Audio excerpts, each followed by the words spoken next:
Speaker. Prime Minister. Thank you, Mr. Speaker. This weekend we remembered the late Queen and her enduring legacy of service and devotion to our country. Keir Starmer just faced a political nightmare at Prime Minister's questions, and trust me, it was brutal.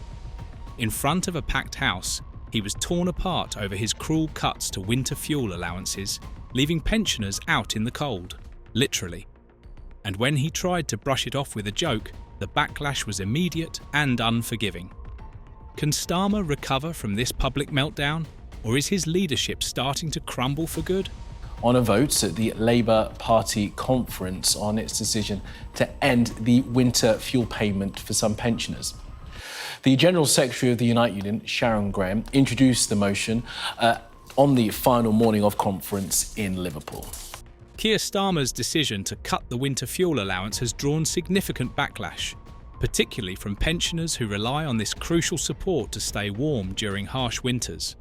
The winter fuel allowance has long been a lifeline for the elderly, helping them cover the increased cost of heating their homes when the temperatures plummet. For many older adults living on fixed incomes, this benefit is the difference between comfort and freezing. It's hard to overstate how vital this allowance is, especially as energy costs continue to soar. Pensioners, many of whom already face financial struggles, have been hit the hardest by rising living costs. And when you take away their ability to afford necessities like heating, it becomes not just a political issue, but a human one. The whole conference was overshadowed in the few days before it by rows about donations, namely the Prime Minister and senior members of his cabinet revealing that they hadn't broken any rules, but they had taken donations to buy clothes, to buy glasses. MP Pete Wishart didn't mince words when he confronted Starmer during Prime Minister's questions, PMQs, over the fuel allowance cuts. He went straight for the jugular, accusing Starmer of abandoning the very people who have spent their lives contributing to society and now need help the most. Wishart framed it as more than just a policy misstep. It was a betrayal.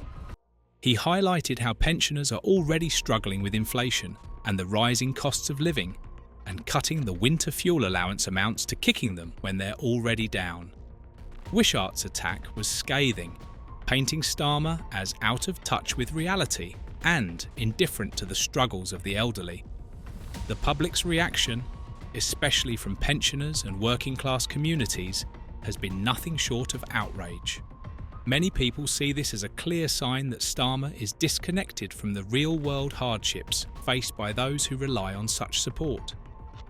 The winter months in the UK can be brutal, and with energy prices reaching all-time highs, the elderly are increasingly left to choose between heating and eating. For pensioners who've spent decades paying into the system, this feels like a betrayal of the promises made to them. Social media and media outlets were flooded with criticism, with many accusing Starmer of being more concerned with political posturing than with protecting the vulnerable. This is a leader of the opposition who supported an IRA condoning politician who wanted to get out of NATO and now says absolutely nothing. This is a leader of the opposition who sat on the front bench whilst there was anti-Semitism. During what was expected to be a serious and tense PMQ session, Keir Starmer made a crucial misstep that left the public and media stunned. Faced with Pete Wishart's brutal critique over his cuts to the winter fuel allowance, Starmer responded not with empathy or a robust defence, but with an ill-timed joke. Instead of addressing the valid concerns raised about pensioners left to freeze in their homes, Starmer chuckled and made light of the situation. It was a tone-deaf response to a deeply serious issue, and it quickly became clear that the joke didn't land as intended. This wasn't just a miscalculation. It was a moment that revealed how out of touch Starmer has become with the concerns of ordinary people. When you're in a leadership position, especially as the head of the opposition, certain situations demand seriousness, and this was one of them. Pensioners are facing a real crisis, trying to keep their homes warm during one of the coldest times of the year, and the last thing they want to see from their leader is a smug chuckle. Starmer's response wasn't just disappointing, it felt disrespectful. His dismissive attitude sparked outrage, and the media quickly jumped on it, calling him out for his lack of empathy and understanding. The public reaction was swift and severe. Pensioners, who had already felt abandoned by the fuel allowance cuts, were furious at how lightly Starmer seemed to take their struggles. For many, this wasn't just about one bad joke. It was about what that joke represented. A growing disconnect between Starmer and the people he's supposed to represent. The elderly, in particular, felt let down. They had hoped for answers, for some sign that their concerns were being taken seriously, but instead, they got a leader who seemed more interested in deflecting than in addressing their needs. That's exactly what it is. I think the anti-Israel psychosis that is gripping a lot of institutions in the West is really an extension of their anti-Westernism and even their anti-civilization, at their turn against civilization itself. Pete Wishart's second major critique during the Prime Minister's Questions, PMQ's, session centred on Keir Starmer's failure to address the growing child poverty crisis in the UK, particularly in Scotland. For many, Starmer's lack of action on this front is more than a political issue. It's a moral failing. Child poverty is a critical issue affecting the most vulnerable members of society, and the numbers are only getting worse under Starmer's leadership. The statistics are grim. Over 3.9 million children in the UK are living in poverty, with 87,000 of those children residing in Scotland. These figures are not just abstract numbers. They represent real families who are struggling to put food on the table, pay rent, and keep their children warm and safe. I prosecuted the Director of Public Prosecution, serious terrorist, for 5 years, working with the intelligence and security forces and with the police in Northern Ireland. Asked the Prime Minister to have the decency to withdraw that comment. I think, in fairness, I'm sure you would like to withdraw. Well, Mr. Speaker, I'm very happy. Wishart wasted no time highlighting how Starmer's inability to take decisive action has deepened this crisis. One of the key policies under scrutiny is the two-child benefit cap. Introduced under the Conservative government, this cap limits financial support to families with more than 2 children, leaving larger families in a precarious position. Starmer's refusal to abolish this cap, despite growing pressure from within his party, has alienated a significant portion of his working-class base. Many families, who once viewed Labour as their protector against Conservative austerity, now feel abandoned by Starmer's indecision. To make sure that we minimise the impact of coronavirus on the poorest kids in this country. And one of the best ways in which we could do that, by the way, Mr. Speaker, would be to encourage all kids who can go back to school to go back to school now because their schools are safe.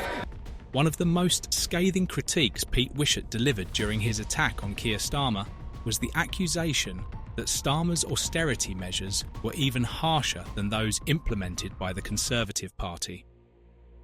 For anyone familiar with UK politics, this is a brutal indictment. The Conservative government is infamous for its austerity policies, which have often been criticised for disproportionately affecting the poor and vulnerable.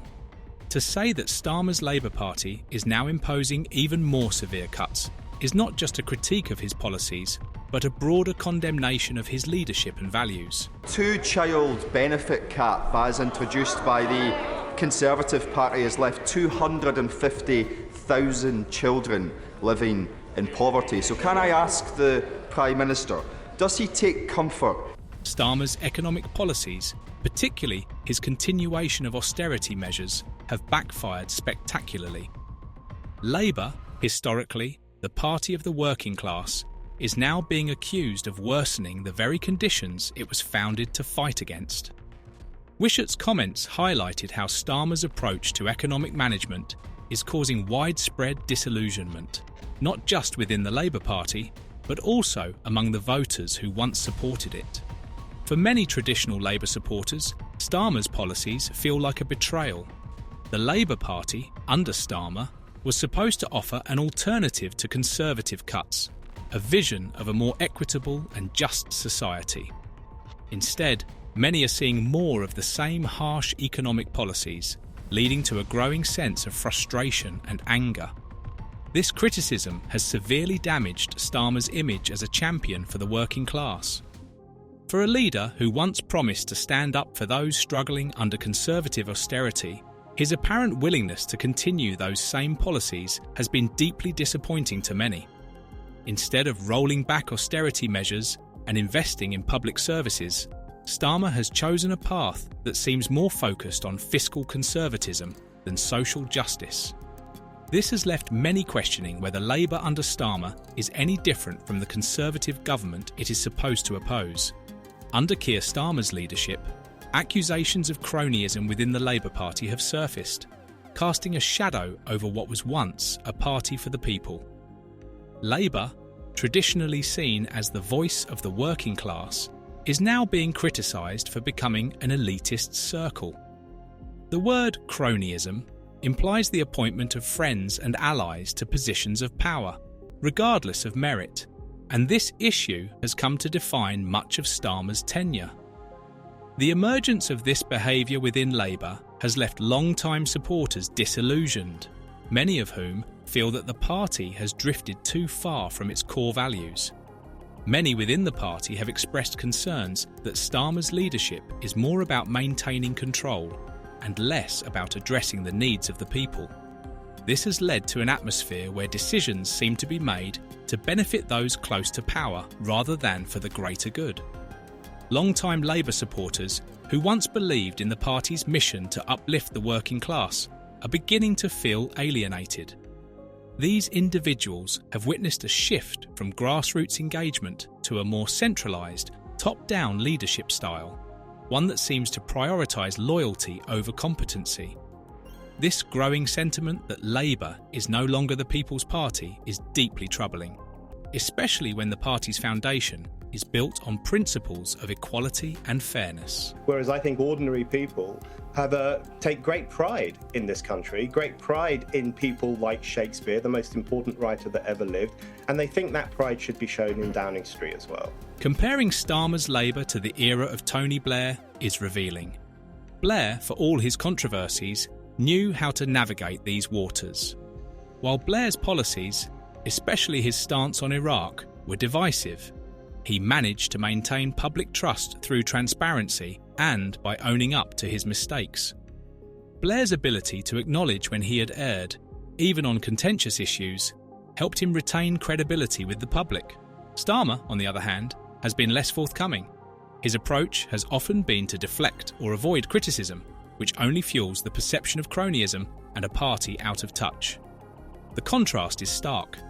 Blair, despite his flaws, never shied away from tough conversations, whereas Starmer appears to be more focused on keeping his inner circle intact than addressing the concerns of the electorate. This perception of cronyism has tarnished Labour's image in the eyes of many. The party that once fought for fairness and social justice now appears to be more concerned with internal power dynamics. For many, this shift has made Labour seem less like a champion of the people and more like just another establishment party. This disillusionment is a dangerous place for Labour to be, particularly as it struggles to regain the trust of a public that is increasingly sceptical of political elites. The recent PMQ session may have marked a significant turning point in Keir Starmer's leadership, but not in a good way. What was once a honeymoon period where Starmer was given the benefit of the doubt by many voters now appears to be coming to an end. The public's reaction to his performance at PMQs, particularly his dismissive response to the fuel allowance cuts and his mishandling of child poverty, suggests that the tide is turning. This wasn't just a bad day at the office. It felt like the moment when the cracks in his leadership became too big to ignore. Recent opinion polls back this up. Starmer's popularity has been in a steady decline, and the numbers don't lie. Once hailed as a potential saviour of the Labour Party, Starmer's approval ratings have taken a nosedive. The reasons behind this decline are multifaceted, but they can largely be traced back to his failure to connect with the very people Labour is meant to represent. Whether it's his indecisiveness on welfare policies, his perceived aloofness when it comes to critical issues like the cost of living, or his general reluctance to take bold stances, voters are starting to feel that Starmer isn't the leader they hoped for. Also worked as a legal advisor on the Good Friday Agreement during former Prime Minister Tony Blair's term. It was the historic deal to bring an end to the decades-long violence in Northern Ireland. He's not got the kind of charisma or inspiring character that, say, Tony Blair. Starmer's argument was rooted in the undeniable list of failed policies that had come to define Truss's short tenure. He methodically ticked off the key economic decisions that had been reversed almost as quickly as they were introduced. The 45p tax cut for the wealthiest, initially trumpeted as a centrepiece of her economic vision, had been scrapped after it caused a political firestorm. Then came the corporation tax cut, another promised relief for businesses that ended up on the chopping block. Starmer didn't stop there. He reminded everyone about the energy price freeze that was supposed to last 2 years, but was soon reduced to just 6 months. One by one, these policies were abandoned, leaving Truss's economic credibility in tatters. To many, it seemed as though Truss had no control over her government, let alone the direction of the country. As Starmer laid out the failures of Truss's administration, his words resonated with a public already reeling from the economic fallout. Under Truss, the markets had gone into meltdown, the pound had plummeted, and mortgage rates had skyrocketed, leaving many households on the brink of financial ruin. Starmer's critique wasn't just about bad policies. It was about the very real and painful consequences that everyday Britons were facing because of Truss's decisions. People's savings were disappearing, their mortgage payments were becoming unmanageable, and there seemed to be no end in sight. Starmer's call to question why Truss was still in charge echoed the frustration of millions who had lost confidence in her leadership. The fallout from Liz Truss's disastrous time in office didn't just affect her. It sent shockwaves through the entire Conservative Party. The internal turmoil within the party had been evident for months, but Truss's leadership seemed to push it into full-blown crisis mode. Keir Starmer used this to his advantage, highlighting how Truss had damaged not only her credibility, but also the party's ability to govern. The political implosion of the Tory party was on full display, with MPs openly criticising her decisions and key figures in the party either distancing themselves or resigning altogether. Truss's inability to hold her government together became a glaring example of how far the Conservatives had fallen. For many in the public, the chaos within the Conservative Party only deepened their distrust of the government. It wasn't just about one failed leader.